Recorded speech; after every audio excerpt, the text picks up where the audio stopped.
สวัสดีครัสวัสดีคบรัสวัสดีครับบยินดีต้อนรับเข้าสู่พวกเราชนะแฟนบอยจ้า กลับมาพูดคุยกันในคลิปรีแคปของอู EP โอหกกอืมเป็นไงหกล่ะแล้วเริ่มต้นมาด้วยดีเหี่ยวเลยอะเหี่ยวเออ เหี่ยวขอ จบขอจบด้วยความเหี่ยว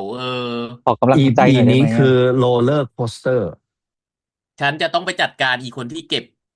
ขวดโอ่งนั้นน่ะเอาไปทิ้งไหนทำไมหลีปัวถึงมาเอาไปได้ทำไมไม่เอาไปถ่วงน้ำอ๋อไม่ใช่เพราะต่อยไม่แตกไปแล้วคือเก็บไปทิ้งอะเก็บไปทิ้งยังไงก่อนเขาถึงมาเอาไปได้เนี่ยฉันสงสัยมากไม่ได้เอเก็บอก็ไม่ได้เก็บไงก็ปล่อยไปไม่ได้คิดว่ามีเลือดติดพอมีเลือดติดก็เลยซวยไปคือนึกไม่ถึงเข็มขัดสั้นคาดไม่ถึงอุตส่าห์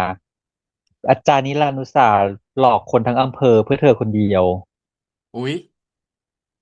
เจนนี่เหรอ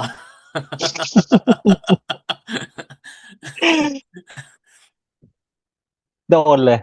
โดนโดนเลยโดนหลอกทั้งแก๊งนะเนี่ยเพื่อนน้เอองเพื่อนน้อองเธอด้วยนะไม่ใช่เพื่อนเธอเออเพื่อนน้องไม่ใช่เธอทั้งแก๊งด้วยค่ะเราก็โดนหลอกอะ ถูกค่ะ โดนหลอกกันหมดเลยค่ะเราคิดโดนว่าวันนี้หลอกทั้งประเทศเหยาจะโดนผนึกแล้วเเออออคือเนาะเพื่อนน้องเธอคนเดียวด้วยเนี่ยก็ฉันคิดเอาแล้วกัให้ว่าเพื่นว่าต้องอเธอคนเดียวต้องรักขนาดไหนล่ะถึงต้องทำขนาดเนี้ยจริงเพราะว่าน้องคือดวงใจของเธอฉันก็แต่เธออยากช่วยดวงใจส่วนของเธอไงส่วนเธอคือดวงใจของฉัในนเหรอ ของฉัน จากนี้ฉันจะมีแค่เธอเหรอโอ้ย แรงมากอืมอ่ะวันนี้มันก็จะเป็นเรื่องของการปราบสีการหลงแต่ส่วนใหญ่มันอยู่ในพิธีมันไม่ใช่เป็นการปราบสิ อยู่ในพิธีเขาเรียกว่าอะไรนะพันหนึกสกัดสู้กับสะกดสู้ผนึกสู้กับตัวเองดีกว่าสีหลงจริงๆวันอ่เนี้ยไอ้สู้าส่วนหนึ่งแต่มันคือการสู้กับตัวเองเป็นหลักเนี่ยเอาจริงๆนะถ้านิรันดร์ไม่ไปเอาหม้อเซรามิกมาอาจจะไม่โดนบาดมือก็ได้นะทำไมไม่ใช้หม้อแม่นาคก็ทุบแตมันก็กอยู่ดีละลุงหม้อแม่นาคก็ใชไม่บาดมือไอ้่เจกเพราะมันเป็นดินแต่อันนี้มันเป็นเซไม่แน่รามิกไงมันบาดไงเขาสงเนี่ยสัยเหมือนกันเนอะทำไมต้องต่อยแตกทำไมไม่เปิดฝาเอาไม่ทำไมเอ้าไม่ผลักให้หล่น เออไม่มันนั่งคิดก็สมันไม่ขลังสัยนะงนึกออกไหมอยู่ดีๆเปิดฝาหม้อแล้วบินออกมาอย่างเงี้ยเหรอตลกใช่ไงหรือถ้าผลัไม่ไดกแบบว่าอุ้ยแกล้ง้ผลักให้มันหล่นแตกก็ได้ไม่ต้องมันไม่ต่อยเวิร์กลุงอันนี้มันมีอารมมันไม่เท่ณ์ร่วมจุก เออ จุกไม่ต้องถามลุงถามมันตั้งแต่ EP 1แล้วว่าทำไมนิรันดร์ไม่เอาค้อนทุบอีเหยาตรงนั้นปล่อยให้เขาเอต่อยกันอยู่อได้ เออ เห็นไหมล่ะมันก็เหมือนกันมันก็คือคำถามเดียวกันเห็นไหมล่ะสกายสกายยังมาโพสต์เลยว่า expecto patronum อ่ะ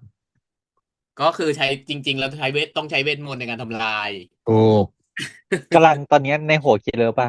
อะไรถ้ามันเกิดแบบเป็นหม้อหุงข้าวอะไรสักอย่างหนึ่งเอามาแทฮะนเนาะถึงเวลาเราก็เปิดฝามันออกแล้วก็หม้อหุงให้ฉีหลงบินออกมาหม้อหุงข้าวไฟฟ้า เอออะไรแบบเนี้ย หยุเพราะหม้อดค่ะดินไม่มันไม่มีได้เหรอ แล้วเหรอ หยุดค่ะจะได้ไม่เขาหุงต้องเลือดออกด้วยไงไม่เขาหุงหม้อสแตนเลสก็ยังได้อยู่นะไม่ต้องหม้อไฟฟ้าก็ได้ปะไม่แล้วอะไรตอนแรแบบนี้กอะที่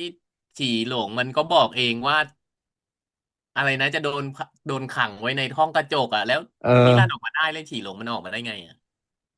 ที่ลงออกมาไม่ได้ไงยังไม่ออกไงกำลังอยู่ในช่วงผนึกไงลุงอ๋อคือเหมือนประมาณว่าการอยู่ในม่านหมอกพวกเนี้ยมันเหมือนเป็นการทดสอบจิตใจแบบมารผจญไงแต่ละเอคนมีอมารแต่ละอย่างของตัวเอไม่ใช่มางไงรค่ะต่อสู้กับตัวเองทั้งนั้นค่ะก็คือสิ่งที่ต่อตัวเองสู้กับกลัวความกลัวของตัวเองต่อสู้กับสิ่ใชงที่ตัวเอ่งกลัวคือเหมือนแบบดึงเอาความรู้สึกผิดใดๆอะไรอย่างเงี้ยเอามาแบบทดสอบจิแต่ฉันตใจชอบของพี่เกตนะกลัวตัวอืม เองอะ พี่เกดเนี่ยชื่อชื่อในละครก็ชื่อตรงนะฉันก็จะนึกถึงตรงปางปูป้ายทุกทีเลยอ่ะหยุดค่ะอ๋อเป็นที่มาของตรงฟางปูป้ายเหรอชื่ใชอมาจากตรงฟาง่ ปูป้ายไม่แต่เนี่ยฉันชอบชัวร์ฉันชอบแนวการกลัวของพี่เกดอะคือกลัวตัวเองนี่เลิศนะ เขาเรียกอะไรนะกลัวความรู้กลัวอะความความที่ตัวเองไม่รู้ถูกไหมก็เลยโดนทดสอบโอ้แต่เลิศจริงชอบมันมีความแบบเหมือนจีนไปเลมันยอ่ะคือมันคือเงาสะท้อนของตัวเองอ่ะคืออีตัวตรงข้ามเราเนี่ยคือมันรู้ทุกอย่างใช่เหมือนประอืมาณว่าสามมารถล่วงรู้ได้ทุกสิ่งอะไรอย่างเงี้ย สู้ชอบกับตัวเองใช่ได้ชอบแนวทุกเรื่องคิดนี้เพราะถ้าเป็นตัวละครอื่นเห็นป่ะมันจะเป็นกลัวนู่นกลัวนี่ไม่ได้อันนี้แต่อันนี้คือใช่กลัวตัวเองอ่ะเพราะว่าก็ความมันคือสิ่งที่น่ากลัวที่สุด จริงเนาะเออก็จริงเพราะว่ามันถึงจะคู่ปรับที่สมน้ำสมเนื้อเพราะว่าหนึ่งคือมันรู้เท่ากับเรารู้มันรู้เท่าทันเราทุกอย่างอ่ะเนาะใช่เอออืมก็ถูกปะเนี่ยแหละลุงว่ามันเป็นที่มาเพราะว่าตอนที่นางดูดวงให้คนนู้นคนนี้ก็มีแต่คนพูดนางว่าไม่เห็นแม่นเลยเออแม่นเออเมื่อไหร่จะแม่นสักทีอย่างเงี้ยก็เลยกลายเป็นกลัวตัวเองอะเนาะลุงว่าอืมมันเป็นเหตุผลที่ทำให้กลัวนางกลัวว่าดูตัวเอง แล้วไม่ถูกเอออะไรอย่างเงี้ยอ่ดูแล้วาไม่แม่นกลัวว่าอืดูแล้วไม่ไม่มีคแม่นวามรู้พอไม่อะไรมีความประมาณนี้มั่นใจอะไรในอย่างเงี้ยตัวเองไปเลยทีเนี้ยอะไรอย่างเงี้ย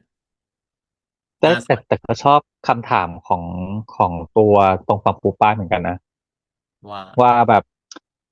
อะไรอะไรนะที่บอกที่ถามเกี่ยวกับฟ้าว่าเราฟ้ามองเราหรือเรามองฟ้าแล้วอะไรอยู่เหนือกว่าฟ้าอะไรอย่างเงี้ย อะไรอยู่ที่อืเหนือกว่าฟ้ามอืม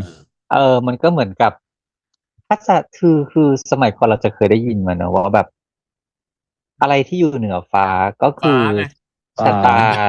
ลิก็ฟ้าขิตตัวเอไงเหนือฟ้างอะไรอไม่เห็นเหรอย่างเงี้ยไม่เคยได้ยินเหรอฟ้าไม่ค่ะเหนือฟ้าเหนือฟ้าคือเหนือนาฟ้ายังมิค่ะมีฟ้าคุณไม่เคยได้ยินเหรอเขาบอกแล้วไงเหนือฟ้ามีอะไรก็ฟ้าไง มีอะไรอะไรคือภาษาญี่ปุ่นคืออะไร นานี้อุ้ย ฟ้าคืออะไร สกากระจายยอุ้ยคุณโยงได้ใช่ไหมยังไงว้าคุณโยงได้ยังไง เขาเฉลยอยู่แล้วแต่ตอบไม่ถูกเองอ่ะอ๋อจันตรจงอ่ะ ริงๆถ้าถามว่าอะไรที่อยู่เหนือฟ้าก็คือนานานี้ นี้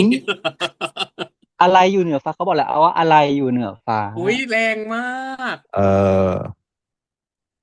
ร้อนเลยเนี่ย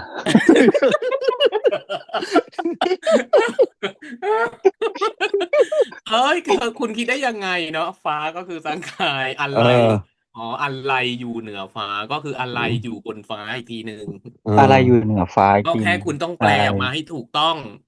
จถูกริงๆแล้วต้องคือต้องการนี่คือแค่คำแปลถูกไหมเขาหินมาแล้วอือืม อืม เลิศหมายถึงมึงอะเลิศ ร้อนเลยอ่ะจริงๆมันก็แบบว่าเคยได้ยินมาเนอะว่าแบบคนจะกำหนดชะตาชีวิตของตัวเองที่มากกว่าไม่ได้ จะยอมให้ฟ้ามากำหนดอะไรอย่างนี้ก็เขาถึงบอกว่าสิ่งที่มันอยู่เหนือสุดแล้วมันก็คือฟ้าไงมันไม่อืมมีอะไรที่อยู่เหนือฟ้าไปได้อีกแล้วเพราะว่าขนาดชะตามันยังต้องอยู่โดยกำหนดโดยฟ้าเลยนึกออกปะใช่ใช่แต่ว่าที่เคยได้ยินมามันจะบอกว่าคนน่ะกำหนดชีวิตชะตาชีวิตตัวเองมันต้องฝืนเขาเรียกอะไรนะนั่นกว่าฝืนดวงให้ฟ้าชะตามากำหนด เออฝืนกำหนดฟ้าอะไรประมาณอย่างนั้นน่ะอะไรอย่างนี้ซึ่งอันเนี้ยเขาก็ทำนายปุ๊บแล้วอันสุดท้ายเหมือนแบบฉันกำหนดชะตาชีวิตตัวเองแล้วคือต้องเป็นอย่างนี้แต่พอเขาเปิดมือมาปุ๊บมันก็เป็นอย่างนั้น สรุปแล้วมันออกเป็นอะไรไม่รู้คือจฉันอ่านริงๆมันไม่ออกแต่ว่าก็เหมือนกับไม่มันเป็นสมมุตินะอย่างนั้นสมมุติอยู่เพราะว่านะก็คือคือเพราะว่าอีขีดเส้นยาวอ่ะลุงเห็นว่ามันมีสองอันที่เหมือนกันอันหนึ่งมันจะต่างอีอันที่เป็นเส้นยาวเลยอ่ะ อ๋อเหรอแล้วทีเนี้ยมันเป็นเส้นยาวสองอันที่ลุงทักว่าทำไมมันเหมือนกันสองอันเลยสองครั้งเลยจำได้ไหมก็คืออ่เป็นเส้นอ่ายาวสองเส้นแล้วมันจะแต่เหลือว่าถ้าเป็นคำเส้นทำนายครั้งสั้นสุดท้ายทีนี้ก็คือเส้นสั้นสองอันต่อกันมันจะกลายเป็นอันสุดท้ายที่เปิดอ่ะก็คือเหมือนกันหมดเลยสามอันอ๋อ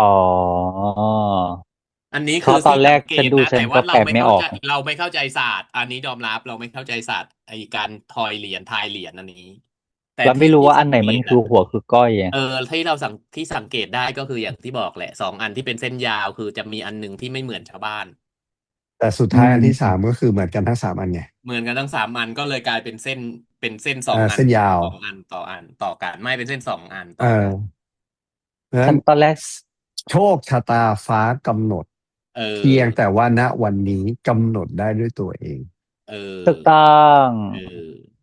แต่ตอนก็แรกฉันเห็นคือเขาบอกกระดองเขาล่วงเต่าฉันรู้ไว้นึกว่าจะนี่แล้วไงเอากระดองอะไรนะ เต่ามาเขย่า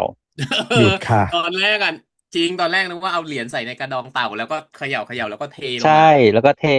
เอามันวางอยู่คู่กันที่เคยเห็นในหนังจีนเนาะมันจะเป็นแบบเอนั้นใช่อใช่ใช่ในหนังจีนแล้วเราเห็นเห็นไหมล่ะวางอยู่สุดท้ายกระคู่กันไงดองเต่าหายเห็นปะล่ะสรุปแล้วคือกระดองเต่าไม่ได้ใช้มือ เออเออ ใช้มือคว่ำแล้วปากหายแล้วกระดอง หายด้วยไม่รู้ไปไหน เออ พอดีหล่นแตกไปแล้วตอนเขย่าตอนพี่เกฟเขย่าอ่ะจริงๆนะจะมีซีนเขย่าแล้วหล่นแตกไปแล้วเปล่า ไม่แรรู้งมากนะอืมอ่ะ next พอทีนี้ก็ไปอีกสามพี่หนุ่มไปอีกสามหนุ่มก่อน ไอสามหนุ่มคือตอนแรกอะสามหนุ่มอะก็อันเนี้ยแอบคิดไปแหละว่าไอ้สามหนุ่มอะมันต้องมันมันต้องไม่เชื่อว่าคนเนี้ยคือพี่พีทเพราะว่าพี่พีทไม่น่าจะทำร้ายพวกมันน่ะอืมอืมอันนี้คือแอบคิดเนาะว่าเอ้ยมันจะมาแก้กันเวไหนอะไรอย่างเงี้ยก็คือเราเข้าใจได้เนาะเพราะว่านางจะกลัวพี่พีทเพราะว่าพี่พีทเป็นเขาเรียกอะไรนะเป็นหัวโจกของแก๊งนางอะใชเนาะ่นางก็ต้องเชื่อฟังอะไรเงี้ย แต่ลุงก็แอบคิดว่านางต้องไม่คิดว่าพี่พีเลยจะมาสั่งเก็บพวกเขาเรียกอะไรนะยอมเสียสละชีวิตพวกนางอ่ะอืมอ่าเออแต่ไม่คิดว่านางจะอยู่มานางจับปุ๊บแล้วก็นางเสียบเลสวยอะไรอย่างบไปเลยนี้ฉันกะแล้วนั่นก็ต้องเสียบตอนแรกกันคิดว่านางจะสิแบบว่าอาริยะไงนึกว่าแบเบอาริยะขัดออขืนไม่ยอมอะไรอย่างนี้ตอนพอมาพอมาใช้เวนี้ก็เหมือนเหมือนหลอกเขาอีกทีนึงนะ อืมอืพวกนามงก็หลอกอีพี่พีทตัวปลอมอีกทีหนึ่งว่ามาเดี๋ยวฉันเสียสละตัวเองก็คือเหมือนจะเอามีดมากระซวกตัวเองใช่ไหมแต่ไปมาก็เสียบไปข้างหน้าไม่ให้ทันตั้งตัวอะไรอย่างนี้คือต้องเอามีดมาอยู่ในมือก่อนเนี่ย ต้องเอาอาวุธมาในมือเราก่อนอะไรอย่างนี้มันก็เฉลาดออก็ถือว่าเลิศแก๊งแก๊งนี้ได้อยู่แสดเองว่าวางแผอนกันมาก่อนแล้ว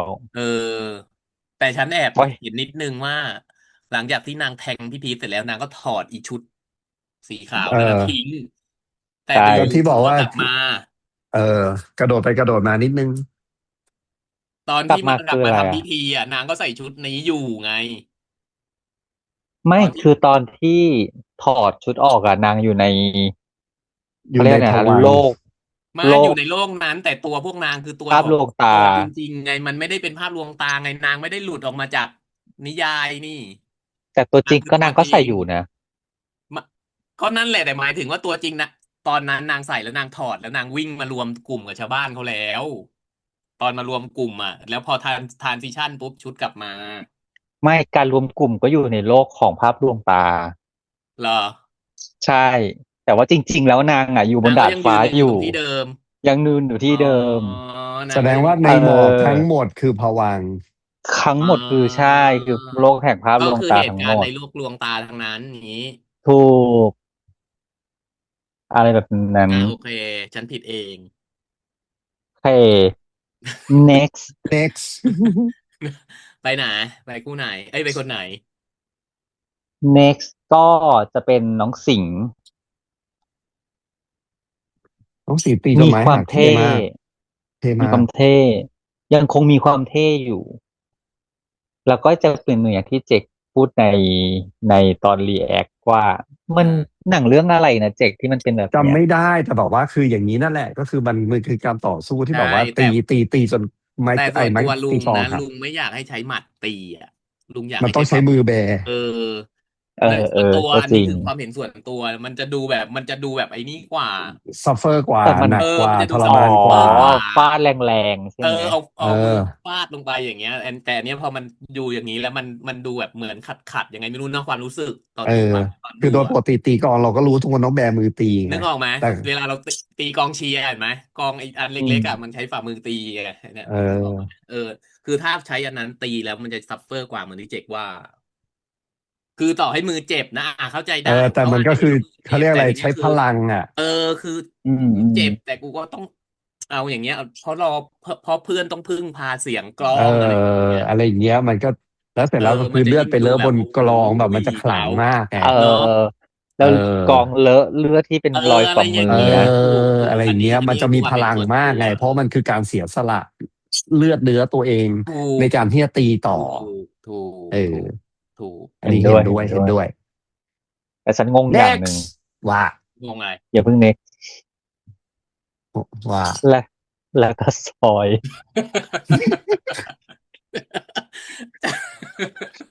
อันนี้นะบอกตามอันตรง เนี้ย Product Placement มันเก๋นะ แต่กูไม่เก็ตคือ ไม่ แล้วเสร็จแล้วที่ใดคือ คือ ตีกลองข้างดิ ตีกลองมือ คือ placement แม่งเอาอย่างนี้นะ placement อันเนี้ย ไม่มีใครจำไม่ได้ จริงเป็นรีเป็นการวางโปรดักที่แบบ มันแบ ทุก บ คนต้องจำได้แต่ว่ามันดัน Product แบบ Placement ที่โลกไม่มีทางลืม มันดันแบบว่า เอ๊ะ มันมาช่วงจังหวะ ประเด็นละแล้ว อะ แล้วคือแบบ เดี๋ยวก่อน Silver ถือด้วยว่าตีมือหนึ่งดูดมือหนึ่ง ไม่แล้วแบบองศากล่องได้ด้วยนะ เป๊ เอะ อ เป๊ะ Product Placement กับซีรีส์ทุกเรื่องไม่มีพลาด อ่ะก็ยังสมมติ ก็ยังดีกว่าให้พีทถือ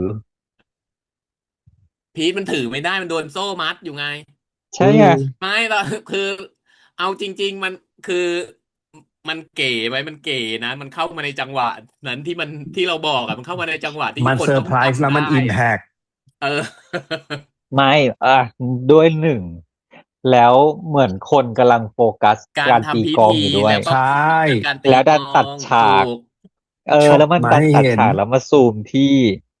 โปรดักพอดีไงแล้วมันก็แบบเราก็ดูสายตาปุ๊บ อ้าวอู้ ตัวอะไรนะ แม่ก๊อตถือกระจก8 แฉ เอก อ 8 เหลี่ยม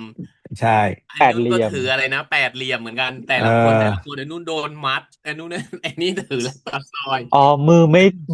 ม่ว่างเลยสักคนห อี นึ่ แก๊ ง ง3 หน เอ อไง อ ถ้าจะว่างถ้ามือว่าง โอ้ อีก แต่ แก๊ง มัน 3 เพล ห ส นอ มันเพลส แก๊ง แล้วมัน 3 อิม คน แพค ถือ นะ คนละกล่องนะ มันไม่อิมแพค จริง เท่าอั แต่ น มัน นี้ ก็จะไม่โฟกัส ไม่ สาย มัน ตา ไม่ได้ เรา อิม นะ แพคหมายถึงว่ามันจะไม่จำเราจะจำไม่ได้ มันจะไม่เตะตาเท่านี้ มันต้องมันเอ๊ะ หรื ด้วย อ แล้วมันก็ไอ้นี่ด้วย ให้จานนิรันดร์อันนี้อยู่แล้วก็ แล้วก็ดูด จานนี้นันกำลังแท็ก ก็ อยู่ ไม่ได้ ไม่ใช่เหรอ หยุดค่ะ แล้วแบบแทงโต๊ะอยู่แล้วก็จับอีหลีไม่ใช่อีหลีปัวชื่ออะไรแล้วนะ ฉี่หลง หลง ฉีหลงมาอยู่ เฮ้ยแต่พูดถึงฉากนี้เท่นะจันนิรันดร์ที่แบบแทงทิ่มโต๊ะทิ่มอะไรพวกอะไรอย่างเงี้ย ฉันชอบ พอมันแบบอิมแพกอะ อิมแพกอารีนา นั่นแหละมันแบบ ใช่ที่อยู่บนถนนมิตรภาพอีกทีหนึ่ง ใช่ป่าวะไม่ ไม่ รู้ ใช่เฮ้ยเส้นนั้นเรียกมิตรภาพไปไม่ใช่ดิ อ่ะ next ต่อไปก็จะเป็นพี่แมกกอจิ ชื่ออะไรไม่รู้จำไม่ได้ละ สรุปแล้วกำไรเขาคือ เหย่า5 ธาตุเหย่า4 ธาตุ สี่ธาตุดินน้ำลมไฟ อย่างเก๋เลยนะ เลิศนะจ๊ะมี แต่ ห ว่า น้า ไม่ได้ ล่ะ นะ เห็นเดินกลุ่มมาตั้งนาน เราก็นึกว่าทำไมถึงยืนเดินมาแบบนั้นตลอดเวลา ไอเราก็นึกว่าแบบว่าเอ้ย เราต้องเก็บมือแบบ เดี๋ยวคนมาทำร้ายไง คือพอมือไปถูแล้วหมุนในนี่ออกเหย่าที่ครบ5 ธาตุออกมาปุ๊บซัดเต็ม แอบยิ้ม เข้าไปเลย มุม ตีกระทา ปาก จาก ด้วย สังจริง ๆ ถ้ามีกันอัตภัณฑ์ลอยมาใช่เลยนะใส่ชุดไทย อันนั้นโกมีกุมาร โกมินกุมารมาเลย ตีคาถาจักสัง หยุดค่ะหยุด อันนี้ ค่ะ ก็เซอร์ไพรส์ อันนี้ก็ อันนี้ก็เป็นอะไรที่วางแผนกันมาก่อนแล้วด้วย ทุกอย่างเขาวางแผนกันมาหมดแล้วนะทุกเหตุ ใช่ การณ์ เพียงแต่เขายังไม่โชว์ แต่ ให้ ละคน เราเห็นแค่นั้นแหละ เหมือนเขาคาดการณ์มาแล้วว่าแต่ละคนน่ะ จะเจอเหตุการณ์อะไร แล้วก็พลิกสถานการณ์ แล้วก็พลิกกลับ เธอ มา เดอะไทยด้วยแบบนี้อะไรอย่าง จริ นี้ ง อื จริง ม จริง คือรู้อยู่แล้วว่าจะโดนหลอกล่อด้วยความกลัว อืม แล้วถ้าสิ่งที่เรากลัวที่สุดคือแต่ละคนแสดงว่าแต่ละคนน่ะ รู้เลยนะว่าตัวเองกลัวอะไรอ่ะ เราต้องเจออะไร ได้วางแผนกันมาได้วางแผน ใช่ แล้วว่าเลิศนะ รู้ตัวเองไง รู้ตัวเองเลิศนะแสดงว่าเขาเลิศนะ เก่ง แต่ นะ ซีนเนี้ยฉันชอบซีจีทำเหยาอ่ะ สวยอ่ะ ที่เหยาลอยไปลอยมาแล้วเป็นสี่ธาตุอะไร สี่ เงี้ ธาย ตุอะเหรอ อันเนี้ยชอบค่ะเรื่องนี้ทำซีจีสวย แต่จริง ๆ ถ้าเป็นจีนจริงมันจะมีทองอีกธาตุหนึ่งปะ มันจะมีดินน้ำไฟทองไม้ ดินมันอีกแบบหนึ่งอันนั้น ถ้า ศา ห้า สตร์จี ธาน ตุนะมันจะคนละแบบ เออ แต่ถ้าสี่มันก็จะมีดินน้ำลมไฟก็มีเหมือนกัน อืม มีสองแบบ แต่ว่าพี่พลังก็คือมีเรื่องเดียวก็คือกินเหล้าเยอะ ถูก ก็คือผีเหล้าเห็นไหม ว่าปีผีเหล้าศาจสุราที่มาอำเขานะ เติมตลอด แต่แอไม่บโหดตอนแล้วก็โดนผี ที่เขาจิ้มแขนตัวเองนะ แล้วแอบโหก็โดนผีดอยู่นะเหล้ามาอำด้วยเห็นไหมล่ะ โดเนจับแขนจัออบขา แต่ตอนแรกตกใจนะที่นางเอามีดมาแทงมือตัวเองอ่ะเออก็นึกว่าแบบโดนจริงอ่ะ เอาไม่ได้โดนจริงเหรอเพราะว่าตอนที่นางมายืนรวมตัวกันแล้วนางที่นางยกอย่างเงี้ยนางก็จับมือไว้ไม่ใช่เหรอนางก็จับ ตรงล่างไหมอันนั้นอยู่ในโลกภาพลวงตาเหมือนกันไงเอาเหรอจังหวะที่ทำอย่างนี้ยังอยู่ในโลกนู้นเหรออ๋อ ฉันเห็นนะพี่พลังตอนที่ได้ทองเขาเราแบบไม่ว่าเดินหาเห็นได้ทองเขากันแล้วพี่พลัง หากันเจอใช่ไหมแต่เราก็หากันจนเจออ่ะ เออเนี่ยชอบเอออืมเลิศอันฉันนั้นน่ะไม่คงไม่ได้ดูผิดไปน่าจะเป็นอย่างนี้อันนั้นน่ะมันไม่อิมแพคเท่าคำพูดหรอก เขาพูดว่าอะไรนะตอนนั้นฉันหูดับไปแล้ว ไม่ สิคำพูดที่ impact ที่สุดคือหลังที่อยากที่พ่วงกลับขึ้นกูมาทำให้หัวใจมึงอะไรนะน่ะอะไรจำประโยคเน้นๆไม่ได้อ่ะอีบ้า เอาจริงๆต้องยกเครดิตให้คนเขียนบทนะมันเลิศนะเขียนมาตรงนั้นแต่ทีนี้เป็นคำอธิบายทีนี้ให้พีทอธิบายเป็นว่าก็เมื่อก่อนมึงเป็นคนใจแข็งใจนู่นใจนี่ไงนู่นนั่นเนี่ยมันก็ไปในเวนั้นได้เลิศอ่ะชอบเออ่ะ อไม่กูไม่สนใจไอ้พาร์ทหลังค่ะ ชอบอ่ะคือคนเขียนบทเก่งอ่ะคนเขียนบทเลิศอ่ะ เขาพยายามย้ำว่าแต่มิตรภาพเลิศนะไงลุงเออเขาพยายามที่จะฉีกไปบอกอ๋อไม่ใช่จิ้นอย่าจิ้นเพไม่ราะว่าจิ้นอย่าเนี่ยคือมิตรจิ้นภาพมันคือมิตรภานะพอืมอันนี้ยากมากอย่าจิ้นเนี่ยฉันบอกเลยทั้งคำพูดทั้งการกระทำทุกอย่างมึงแค่คิดถึงกูเออเข้าใจแล้วไหมตอนที่เฉลยว่าได้ผูกได้ทองผูกกันน่ะแล้วมันเป็นภาพเดียวกับตอนที่ไตเติ้ลเห็นไหมอีห่าสแล้วเพลงวยชิบหาย ขึ้นน่ะผูกกันไว้ คุณอันเขามาแนวจีนไงมันต้องเป็นมิตรภาพอยู่แล้วไงนึกออกปะ ไม่แล้วเพลงมันเข้าด้วยไงเพลงของฟลี คืโออเราจะต้องบอกมันคือถูกที่ถูกเวลาจริงเอ้ยๆคือทามมิ่งมันเป๊ะมันเหมือน1 2 3 คิวปุ๊บอย่างเงี้ยเอาแค่ง่ายๆจุกอย่างที่จุกบอกอ่ะหลอกคนทั้งอำเภอเพื่อเธอคนเดียวอ่ะอุ้ยหลอกเราด้วยมันไม่ใช่มิตรภาพแล้ว ไม่ได้คือจริงถ้าไม่รักเขาขนาดนี้จะทำเขาให้ไหมถูกหลอกอีพี่สาวตัวเองเนี่ยอยู่รู้จักกันมากี่สิบปียังหลอกได้เลยยังไม่เอยอมพูดอความจริงเลยแต่อีเนี่ยเพิ่งรู้จักมากี่วันกี่เดือนเองเยังไม่ถึงปีออด้วยซ้เห็นปะล่ะๆพี่ก็มัวแต่ไปหมุนกำไรอยู่นั่นแหละ ำพี่พี่รู้จักมักจีดูแลมาตั้งแต่เด็กอ่ะยังไม่พูดเอความจริงอกับพี่เลเอยอเห็นปะล่ะพี่พูดเลยไม่ฟังหรอกถูกความรักมันบังตาตั้งแต่อีพีที่แล้วแล้วไงไม่เห็นเหรอพูดไปแล้วมันจะฟังไหม มันจะเชื่อเออไม่ได้นะ เออเห็นปะล่ะไม่แต่ว่าฉากเชือกวิญญาณได้ทองนี่ก็ฉากนั้นสคำพูดวยสวยมากบทๆแล้วก็ดีไปหมฉันดก็ชอบตีบนสะพานใช่ไหมที่นางมาเจอกันทีหอะไรนะคะลังนั่นเหรอที่กอดกันน่ะเหรอเอออุ้ยใช่กอดจมด้วยนะไม่ขอย้ที่วิ่งฉากเข้ามาแล้วเข้ามาฉากแรกที่ลูกคอเลยอ่ะในอะไรในโลกภาพลวงตาำเอที่บอกอว่าทำไมถึงหากันเจอสักอย่างอ่ะอ๋อแล้วก็ที่กูแค่คิดถึงมึงอะเหรอพี่บอกว่ากูคิดกูแค่ถึงมึงคิดถึงมึงกูแค่คิดถึงมึง มึงก็คิดถึงกูบ้างก็ได้นะกูจะได้ไปช่วยมึงอย่างเงี้ย กูคือทั้งหมดแล้วเนี่ยกูจะตาย ฉันเป็นฉีหลงนะฉันขอตกนรกไปแล้ว กูโยกกูตมึงรักกนรกก็ได้อย่างงี้มึงถ้ารักกันมึงจะรักให้พอกันขนาดนี้ค่ะก็ลงนรกเองอย่างงี้ ฉีหลงอาจจะยืนดูอยู่ห่างๆฮอปยืนอยู่ยิ้มเหรอยืนยิ้ม ฉีฉีหลงยืนฮอปอยู่อย่างงี้ พี่พลังยังอย่างนี้เลยฉีหลงจะรอดเหรอ แรเองมาก อเนแต่หลีอะก็แบบปัวก็รู้ตัวช้านะเอาดีๆนะ เรื่องที่ฉีหลงกำลังจะโดนกำจัดเนี่ย รู้ตัวช้า รู้ตัวตอนที่กำลังจะลงหม้อแล้วนะถึงจะรู้อ่ะ ก็ก็ถือว่าดีคือตอนแรกเราก็นึกเหมือนกันนะว่า EP 6ถ้าผนึกลงเลข3 EP อะทำอะไรวะ เอ แต่พอ อ อย่างนี้เสร็จปุ๊บ จ เนี่ย ริง โอ้โหยาวเลยนะ ไม่แต่แล้วเราผิดคาดเนาะเราผิดคาดว่าเอ้ยเดี๋ยวการทำผนึกเนี่ยจะต้องโดนทำลายด้วยหลี่ปัว เออ สรุปเปล่าแล้วไม่จ้ะ ค่ะนิรันดร์ค่ะ นิรันดร์ค่ะ ขอโทษนะ แล้วรีโปรส่งอีกามาพูดตั้งหลายอย่าง พี่พลังอ่ะ ไม่เอามีดปาไปตั้งแต่ทีแรก ตั้งนานแล้วเนาะมีดก็ถืออยู่ตั้งนานไม่ยอมปา เอ จน อ มา จ อ่ะ นนางแฉทุกสิ่งอย่าง ไม่ใช่ถ้าไม่งั้นจะรู้เหรอว่าทุ่มเทขนาดนี้ อ๋อ ก็ต้ เพื่ อง อ ให้ ที่ รู้ จะได้ ก่อน รู้ ว่า ว่าหลอกคนทั้งอำเภอ อ๋อ เพื่อเธอคนเดียว แต่พี่พลังก็เก่งนะ มือกำลังถือกระจกอยู่ด้วยนะ แต่สะบัดฟึบอย่างกระจอมยุทธนะ มือไม่